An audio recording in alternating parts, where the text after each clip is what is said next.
is the shit, and you can feel like you the shit at the same time instead of walking around saying I'm the shit. But as soon you don't say that about the white man places when they throw your ass out. You don't say that about the Chinese place because you need your hair and your nails done. When I was growing up, everybody knew how to do their own shit. It was always somebody in the hood that knew how to cut hair. It was always somebody in the neighborhood that knew how to do nails. It was always somebody in the neighborhood that sold cigarettes and icebergs and candy lady. Y'all remember that shit? Now, if you go to the store and it ain't there, you just assed out. You have turned yourselves from producers. You've turned yourselves into nothing but consumers. And the person that's feeding you is the enemy. Now, we all got a couple of faces here. We got a face that we can talk, and then we got a face that we can walk. And I'm not going to be coming in front of y'all too many more times to tell you just one more time. You see what happened when we went to Brunswick. They knew we was coming. They locked them boys up. You see what happened in Minneapolis. They heard we was coming. They fired them dudes and put them on their own. But we got a bigger problem in the house to address. I don't want no goddamn body else trying to compare me or align me with anybody who came before me, because I am none of them. I got over 16,000 of y'all that came forward saying, I'm ready to fight. I got another 2,000 that came in today. And I got another 10,000 that I haven't even looked at. Now something really got to be wrong out there if that many people is ready to die for the cause. And these are legally armed motherfuckers.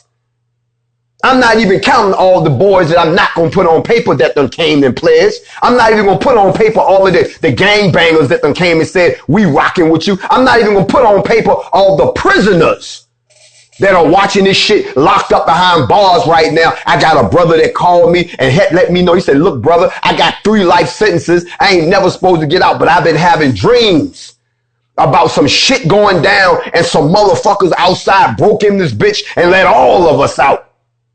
And then somebody sent me your video. We circulating your shit around every federal prison there is. You giving motherfuckers hope. Come get us, nigga. I'm not counting them. I'm counting the people that have come and given their information and said, I want to be down. I'm looking at over 25,000 soldiers. So if I ain't get to you, don't worry about it. You in there like swimwear. 25,000 people here in the United States, which is a drop in the bucket when you consider that we have over 50 million people here. I don't want 50 million, but I'll take a mil. Hell, if I can get a mil, I'll take 5 mil. But that's still a drop in the bucket. But right now I got 25,000 suited and booted and ready to go. And we was about to go down there and pay Minneapolis a visit. They hurry up and fired them boys. And I'm pretty sure they're going to do some more shit with them because they don't want us in their city, because I'm not afraid to take the chain off and say, tear this motherfucker up.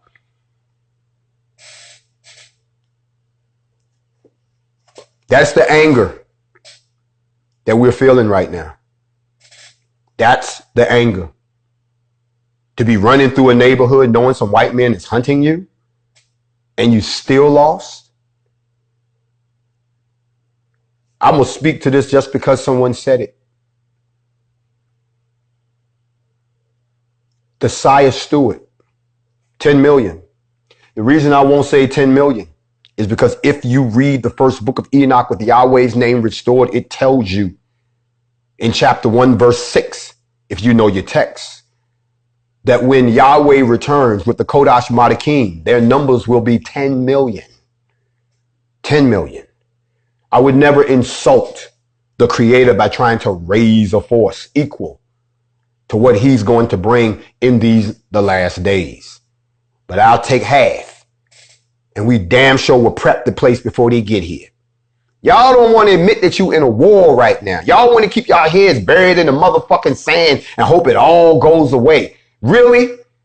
Really? Did you see how comfortable that motherfucker was doing what he was doing? He wasn't looking around because he knew y'all weren't going to do shit. But if there had been a couple of bruhs jumping on a bruh, shit, both them niggas would have got beat up, knocked out, stripped down of all their clothes, took their cell phone, took their Jordans, and left them laid out in the fucking street, and they would have woke up and said, we don't know what happened. But you can't do that to them. Let them pull that shit around us. I'm going to keep it 100. Let them pull that shit. You seen how we treated the police in Georgia. We're not afraid of those motherfuckers at all. We know what you've already done. We know what you are capable of doing. We know that you will shoot us if you get the chance. So guess what? It's like the shootout at the OK motherfucking Corral. Who you think gonna get the first shot off first? You ain't the only one that go to the range and practice. You ain't the only one that can hit a target 3,000 yards away with one shot. You ain't the only one that got a shot group this motherfucking tight. You ain't the only one. And if y'all can get like that, you will find out. We angry. But y'all got somebody to call now. We like the black police force. And when we show up, I'm going to say it one last time before I go. When we show up, when we come, I'm going to say it one more time. You're going to hear us before you see us. And when you see us, don't get scared. Because you brought this shit on yourself. Y'all stay black as you can be. As for me and mine, we gonna finish doing what we said we was gonna do. We still watching you, Minneapolis. We still watching you, Louisville. We still watching you, Brunswick. We still watching you, New York. We still watching you, Missouri. We still watching you, Los Angeles. We still watching you, Bay Area. We still watching you, Miami. We still watching you, Atlanta. We still watching you, KKK. We still watching you, Mr. President.